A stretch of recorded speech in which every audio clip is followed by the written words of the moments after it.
শবে বরাত ইসলামের অন্যতম গুরুত্বপূর্ণ ও ফজিলতপূর্ণ একটি রাত। এ রাতে আল্লাহ তাআলা বান্দাদের জন্য রহমতের দরজা খুলে দেন, তাদের গুনাহ মাফ করেন এবং ভাগ্য নির্ধারণ করেন বলে বিশ্বাস করা হয়। তবে শবে বরাত পালনের ক্ষেত্রে কুরআন ও হাদিসের নির্দেশনা অনুযায়ী সঠিক পদ্ধতি অনুসরণ করা উত্তম। স্টোরি টেলিং বাই তরিকুলের এই পর্বে শবে বরাত কেন পালন করা হয়, এর আমল ও বিদায়াত সম্পর্কে আলোচনা করা হলো।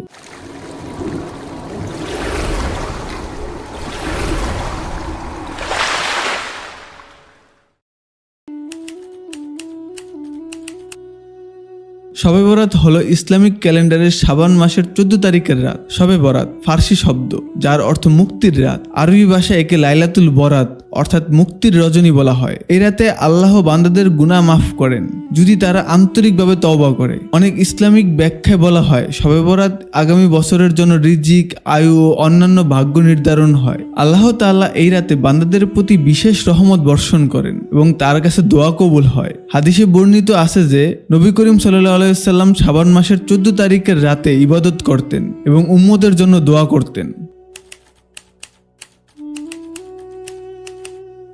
2, 4, 6, 8, 12 বা ততোধিক রাকাত নফল নামাজ পড়া যায়। প্রতিটি 2 রাকাতে সালাম ফেরানো উত্তম। এ রাতে কুরআন তেলাওয়াতের মাধ্যমে ইবাদত করলে অধিক সওয়াব পাওয়া যায়। রাতের শেষ ভাগে তাহাজ্জুদ নামাজ আদায় করা খুবই ফজিলতপূর্ণ।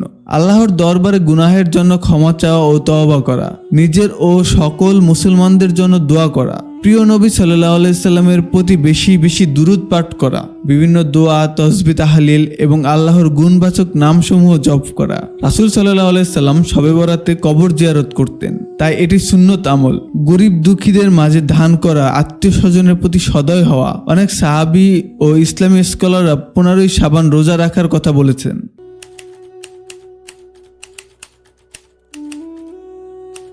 রাসূল সাল্লাল্লাহু আলাইহি সাল্লাম বলেছেন, শাবান মাসের মধ্যরাতে আল্লাহ তাআলা প্রথম আকাশে অবতরণ করেন এবং বান্দাদের ডাক দেন, কে আছো যে আমার কাছে ক্ষমা চাইবে, আমি তাকে ক্ষমা করব। কে আছো যে রিজিক চাইবে, আমি তাকে রিজিক দেব। কে আছো যে বিপদ থেকে মুক্তি চাইবে, আমি তাকে মুক্তি দেব। ইবনে মাজাহ, তিরমিজি শরীফ। আয়েশা রাদিয়াল্লাহু তাআলা বলেন, এক রাতে নবী সাল্লাল্লাহু আলাইহি সাল্লাম জান্নাতুল বাকি গোরস্থানে গিয়ে মৃতদের জন্য দোয়া করেছিলেন। মুসলিম শরীফ।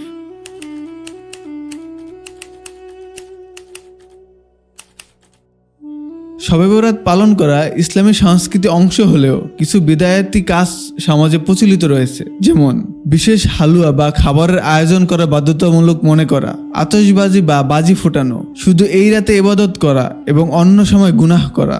শবে বরাত ইসলামের একটি গুরুত্বপূর্ণ রাত যেখানে মুসলমানরা ইবাদত, দোয়া ও তওবার মাধ্যমে আল্লাহর নৈকট্য লাভের চেষ্টা করেন। তবে এটি উদযাপনের ক্ষেত্রে কুরআন হাদিসের আলোকে সঠিক পদ্ধতি অনুসরণ করাই উত্তম।